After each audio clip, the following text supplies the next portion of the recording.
welcome to K-Drama School. I'm your host, Grace Jung. Great to be here. Hello. I am very moved by some of the supportive emails and comments that you all shared with me. Thank you so much.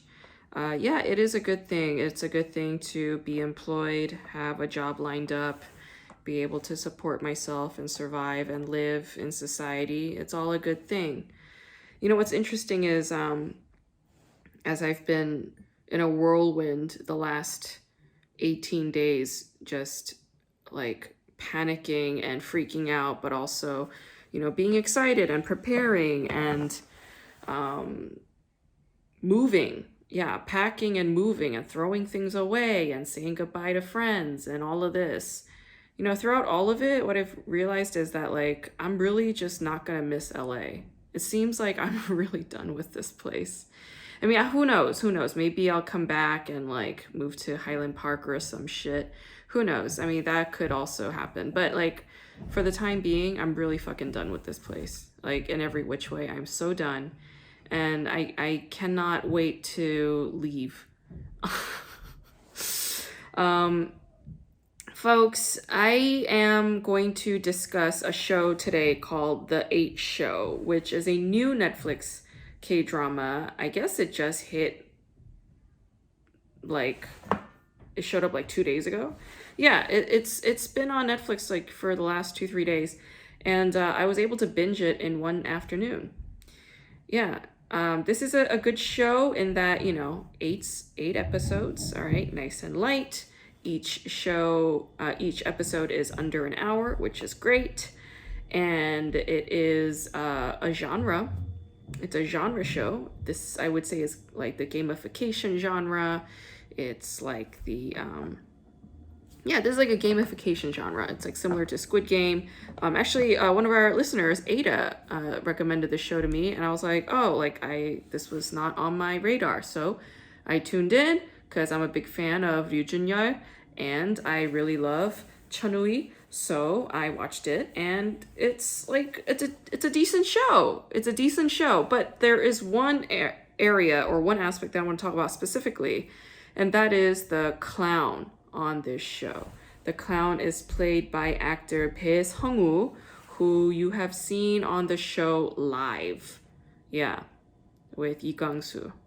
Yeah, and he was amazing in that show Live, but he usually plays like a pervert. Like, he always plays like a pervert or a creep. Like, that's his usual MO. And in this one, he's playing a limp clown who is trying to win money so that he could save his daughter who is dying. The interesting thing about this clown is that he has an agenda. All right. And this is the clown theory that I want to discuss, because this is a theory that I'm currently developing. I mean, it's a theory that exists. I'm just developing it and working on my academic book. So, you know, this is where I'm playing around. You see? The clown, Bae Sung-woo's clown, who is number 1, he's on the first floor, which is the bottom floor, bottom rung. He gets paid the least compared to the rest. And he is also a clown by occupation, which is a very, very unstable job. It is, you're basically living in poverty, you're living in squalor. And if you look at the history of the Gwangdae, which is a clown in Korean, the Gwangdae has been around since like the Goryeo dynasty in Korea. These clowns were, you know, street performers, street entertainers. They were also of the lowest caste, and they entertained the public. And if they caught the eyes of a king, then they would be invited into the palace and work as a court jester or a court Gwangdae. But if you guys have seen that film by Lee Jun-ik called The King and the Clown, you will see that these jesters or these clowns, these Gwangdae, they eat whatever they make on that day. Yeah, so they put on a show, the crowd throws them money, they collect the money, and then they eat based on however much money they make that day. So that's how they used to role. And this Gwangdae today, the one that's played by Bae Sung-woo, is no different. He is part of a circus troupe, and his daughter is dying, and he's trying to kill himself. Right? There's like the sequence where he's trying to get run over by a car so that he could give his life insurance money to save his daughter. And then that's when he gets picked up in this limousine, and then he's like put on this show. What I found fascinating is that when the players realized that content is what was going to give them more time, which will equal more money, this clown just like knew exactly what to do. He was like totally prepared for it. He was prepared his whole life for this moment, and he kills, right? He does a great job. He makes a lot of money, but who outdoes him? The whore, right? Who is also a performance artist. Like a woman's body. It's like the age-old, time-old, classic, objectified thing, I guess, because it's objectified, but like the woman's body is used for monetary purposes, and it outdoes the clown, right? Like everybody thought the clown made the most money, but no, turns out after Chun Ui's character goes and has sex with that guy on camera, yeah, she gets 69 hours, which is hilarious, right? Okay. When I was doing some research on the Korean clown, one of the things that, I don't know, like these guys who wrote it, they sounded very nationalist, if I'm being honest with you. But it's like there's this article written by 3 Korean scholars. One is Hichal Shim, Sora Kim, and Byungmin Lee.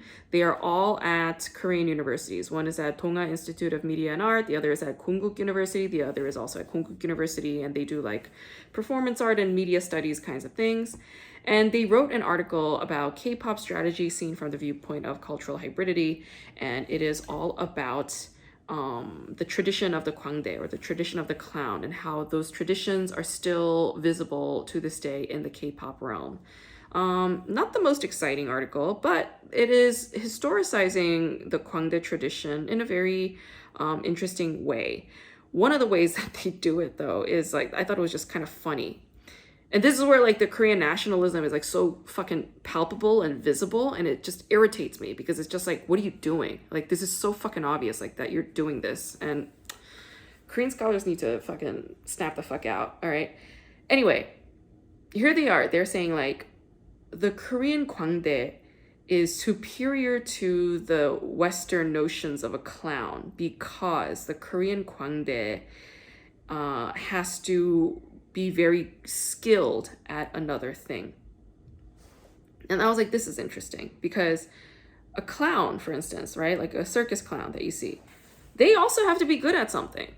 Like they have to know how to juggle. They have to know how to balance, they have to know how to like ride a unicycle. Like they have their own tricks. They have to be able to put a head inside a lion's mouth. Like they have their own bags of tricks. And that also requires mentorship and, rehearsing and performing.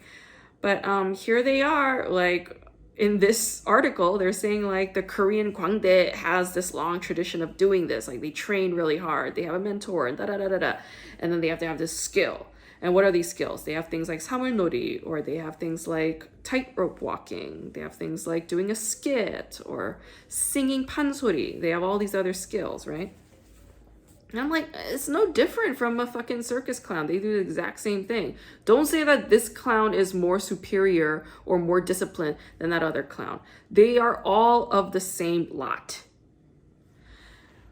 Now, the way that this article is sort of like discussing Korean clowns, though, the Gwangdae, which I would say has some differentiation from the present day clown from the Western perspective, is this. The present day Western clown, especially in Los Angeles, these clowns that I'm part of, that we're all training with and hanging out with, we come up with stuff in the moment. Like in the moment, whatever games arise, like that's the performance. That's sort of the magic of the clown act, because it's like, oh, we don't know what's going to happen, but we're just going to find out together. And so that improvisational portion is very big. In the Gwangdae clown, however, a lot of them are premeditated. They have like certain lines, you know, like a skit performance. They have certain lines and punchlines, okay? Like these are all premeditated. The tightrope walking act, like that's also premeditated. They practice on the tightrope a lot and they bounce up and down. Like it's all very premeditated. So I guess the premeditated aspect makes it slightly different. However, the Gwangdae also does have in the moment games that arise. Why? Because whether you're a Gwangdae or a Western clown, ultimately the relationship between the clown and the audience is always going to be the same. The clown will always acknowledge the audience. The clown will not exist without an audience. They need that relationship, audience to clown relationship. There's a vulnerability, there's a callback, there's an echoing back, there's a reaction, there's laughing, there's clapping, there's celebratory, you know, applause, whatever. That is always there. And with the Gwangdae, they also had that. Wherever the troupe would arrive at, like the crowd would just encircle them and then a performance would take place. So that's how the theater starts happening. The circle, people circle around, they gather around, right? So that becomes the theater instantly. And that is in the moment magic happening.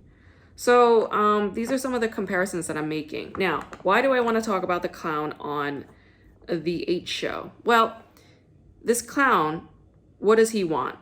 His objective is to make $1 million so that he can switch rooms, because that's what he found out. The moment he arrived there, he asked, like, if I want to switch rooms, like how much would it cost? And they said $1 million. So that's what he tells all of the other players. He says, I want to be able to make $1 million as long as I'm here. That is my goal. And then he reaches that goal. He reaches it. And then what happens? It costs him $1 million, which is his whole bank account, to get the instructions on how to buy the other floors. It's going to cost him an additional like $1 million plus, which he doesn't have. And it took him 2 months to gather all that money. And he's gone through hell and back in order to make the money. And then you see everybody despairing. The clown is despairing. Everybody in the room is despairing. And I'm just like, but that's kind of funny. Like, don't you see? The clown has been punked. That's what makes him a clown. If this fucking clown got what he wanted, he wouldn't be a clown anymore. The fact that he flopped, all right? The fact that he did not reach his goal, that's what makes him a clown. That is clown theory. That is the roots, the basis of clown. Failure, the flop. I was talking to a clown friend of mine, Kevin Chu, who was also a guest on this podcast, but this is how he differentiated it. He said, the difference between a flop and bombing on stage is this. When you're bombing, like, you're doing it unintentionally. You're unintentionally failing. But if you flop, then you're intentionally failing, which is the clown's job. The clown's duty is to fail. Now, in the case with this clown, number one on the show, I feel like as an audience, we know he's flopping. I know he's flopping. Like, he's a clown. Of course, he's destined to fail.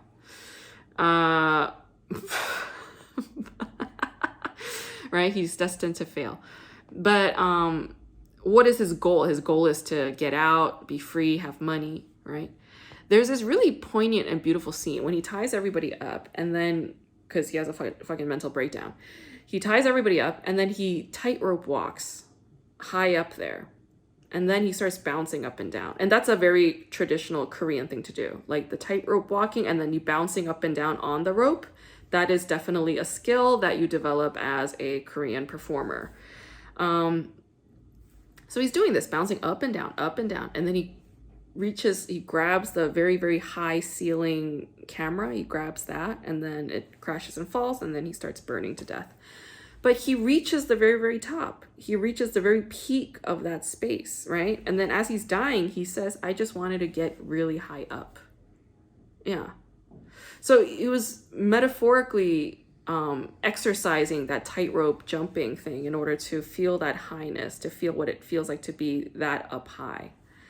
And then he reaches the ultimate freedom, which is via death, right? Presuming that a soul reaches up into the heavens, like that, he's reached the pinnacle, basically, right? So the clown has reached the pinnacle in that sense, but it was via death, another kind of flopping, or another kind of failure, in the sense that you're no longer living. But I just thought it was like really interesting to use this clown figure. And then even the mise-en-scène of the show, right? In the opening, you have these opening credits, and you got that like square, how do you say, the square pixels? Like it's, the ratio. It's like you got that square, right? A square frame. It's not a rectangular frame. It's a square frame. And you have these like cards, these title cards that's narrating what's happening on the show. And that's something you've seen in like silent era classical Hollywood films. And in those films, they were usually featuring clowns like Charlie Chaplin, like Buster Keaton, right? And that's when you would see these little signposts. So the clown theory, the clown philosophy is very much integral to this show. And we know this because at the very, very end, right? You see the face of the clown. Like, this is after his funeral. You see the face of the clown, and he basically says, don't give up. Keep striving. And that is really the clown's message. The clown's message is, even though you're doomed for failure, doomed for death, doomed for poverty or brokenness or whatever, never give up. That is the clown's message. And so I thought that was really sweet in some respects. I thought the show was good. Is it as good as Squid Game? That is questionable. That is also just an opinion. So does it even matter? Do we even need to go into that? I guess not. So that's the show that I wanted to talk about today. The H Show. Very interesting. Interesting stuff. Chun-Li is crazy. I love her. What a batshit crazy actress. Fucking adore her. If you guys have any other shows you want to recommend me, please send them my way. If you see any clowns in K-dramas, reach out to me, let me know. I'm very interested in that at the moment. And yeah, I am leaving LA in like 11 days. Oh my gosh. 11 days. But it's happening. So brace yourselves. I guess. See y'all next week.